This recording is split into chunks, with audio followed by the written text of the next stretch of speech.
Hi there, I'm Professor Blackmore, and I want to welcome you back to my channel and to my series entitled The Diddy Files, Bad Boy for Life versus the Entire World.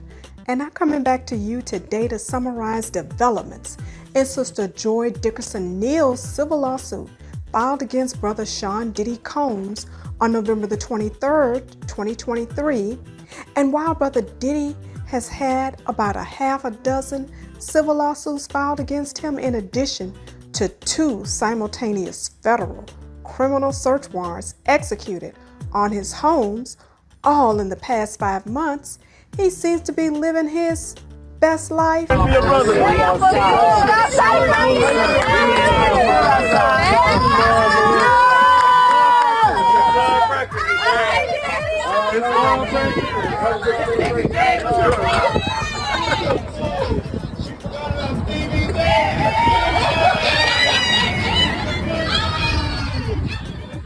And so let's jump right in so that we can see if brother Diddy should be a little bit more nervous. Now, after Sister Cassie filed and settled her November the 16th, 2023 civil lawsuit on or about November the 23rd, 2023 at 2:42 p.m., another woman by the name of Joi Dickerson-Neal filed another civil lawsuit against brother Diddy just hours before the temporary statute of limitations was set to expire just a few hours later that same day at midnight. But unlike Sister Cassie, who filed her lawsuit against brother Diddy in federal court, Sister Joi filed her lawsuit in New York State Court. Now, from a procedural standpoint, I just don't see how the venue of the court can be proper in New York State Court, because it seems that brother Diddy is no longer a resident of New York.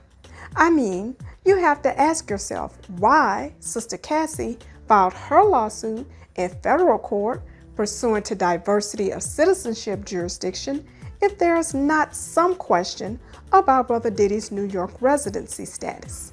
Notwithstanding, while all of these 20-year-old sexual assault lawsuits against brother Diddy will be hard to prove anyway, at least Sister Joi could state with particularity the exact date that the alleged sexual misconduct took place, because some of the other plaintiffs don't even bother to say when the alleged sexual misconduct took place.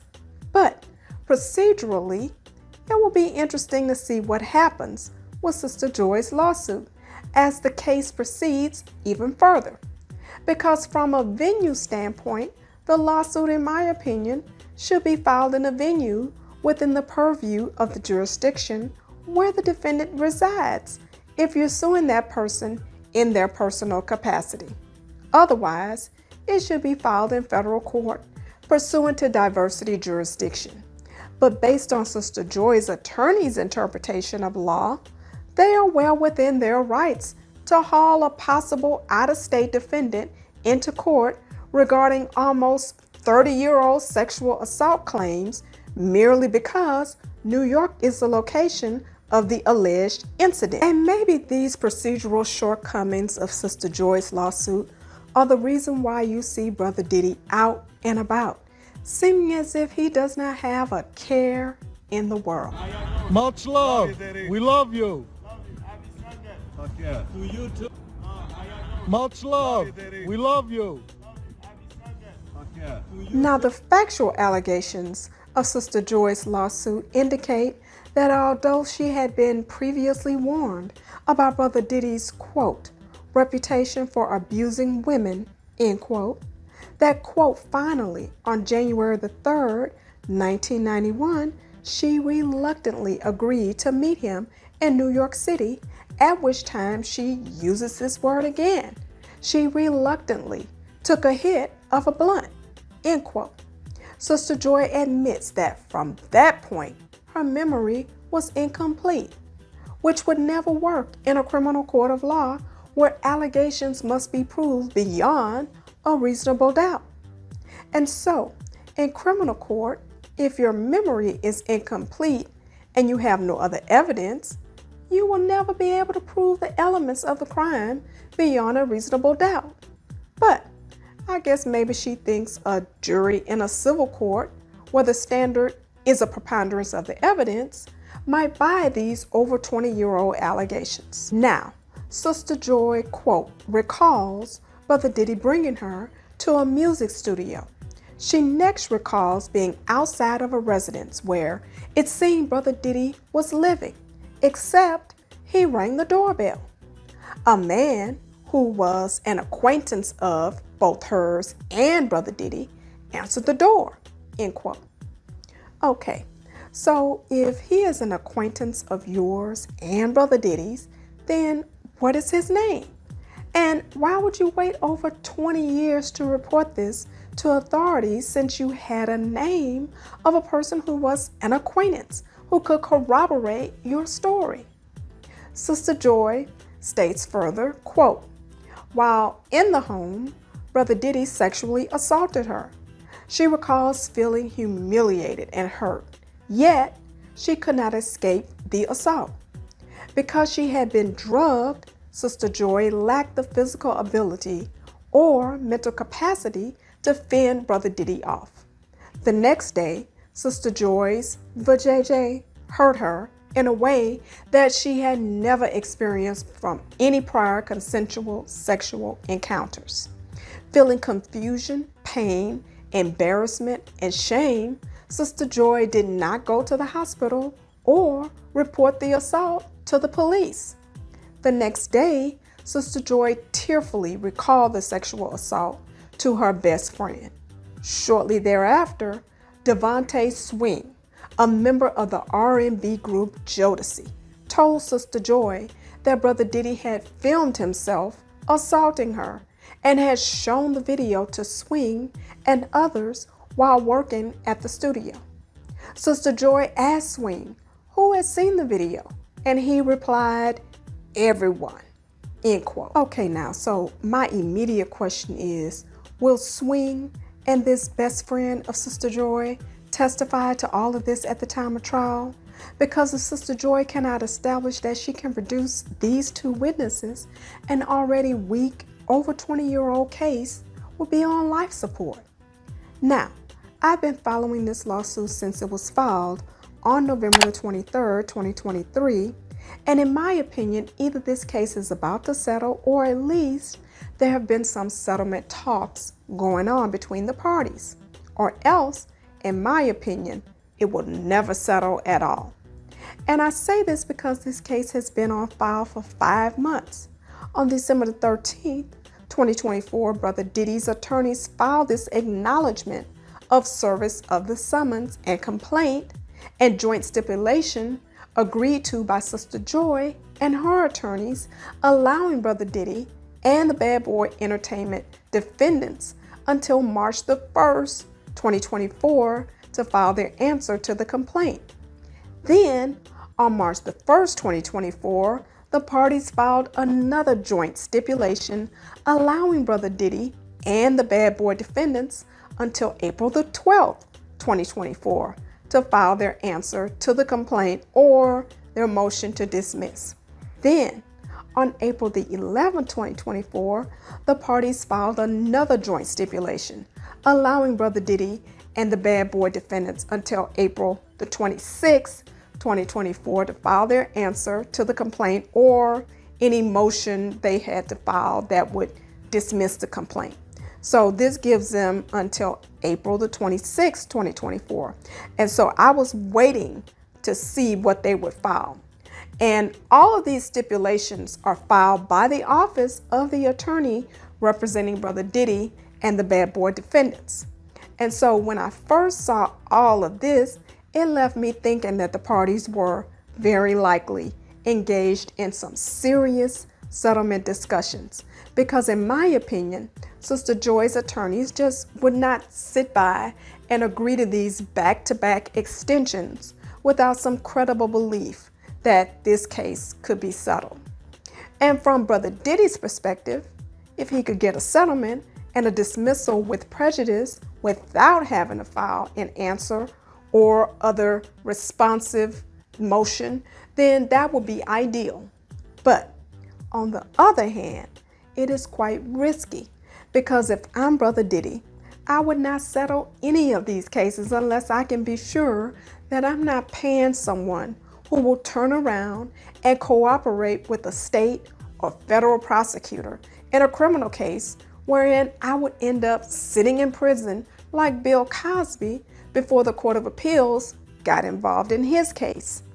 And so, at this point, the deadline for Brother Diddy to file his answer or motion to dismiss was now April the 26th, 2024. And at this point, I could not see that Sister Joi would continue to agree to extend the deadline many more times. And so I expected to see either one or two things happen on or before April the 26th.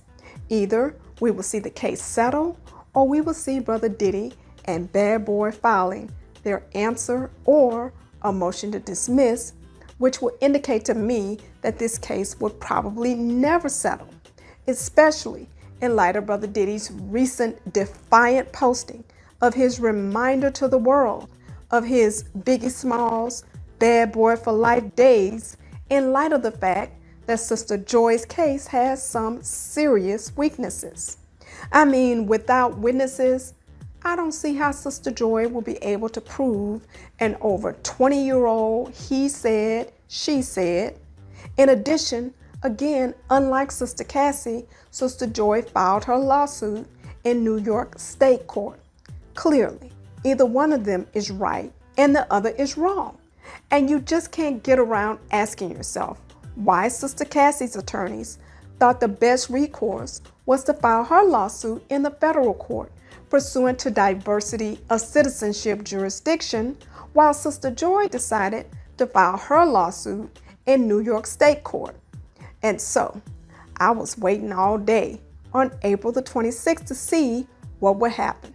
And when 5:00 p.m. Eastern Time came and went with nothing on file, I was like, what in the hell is going on? And then about an hour later at 6:13 p.m., Brother Diddy, Bad Boy Entertainment Holdings, and Combs Enterprises filed their partial motion to dismiss Sister Joi's complaint, requesting the court dismiss the 2nd, 3rd, 4th, 5th, and 6th causes of action. This would leave one remaining cause of action for common law assault and battery against Brother Diddy. Now, I will come back in a later episode of this podcast series to break down the legal arguments Brother Diddy is making in his partial motion to dismiss, but the fact that he didn't file a full motion to dismiss leaves me thinking that this case could possibly be in a settlement posture. But the fact that this is not a full motion to dismiss and it says nothing about the issue of venue of the New York State Court leaves me also thinking that the parties are struggling to find a way to settle this case without Brother Diddy ending up in criminal jeopardy after paying Sister Joi to settle this case. And again, this case has serious factual and evidentiary weaknesses because I just don't think anybody from Jodeci will testify that they watched a woman being raped on a sex tape and they didn't bother to report it to the police. In addition, it seems Brother LeBron James is not too worried about his son partying with the Bad Boy for Life twin daughter heiresses.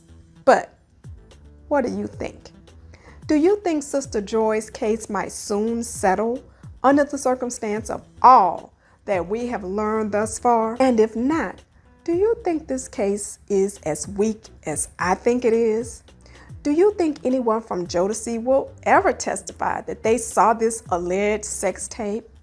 And even if they did, do you think there is a copy still floating around? And do you think this acquaintance who answered the door at the scene of the crime will come forward and testify at the time of trial?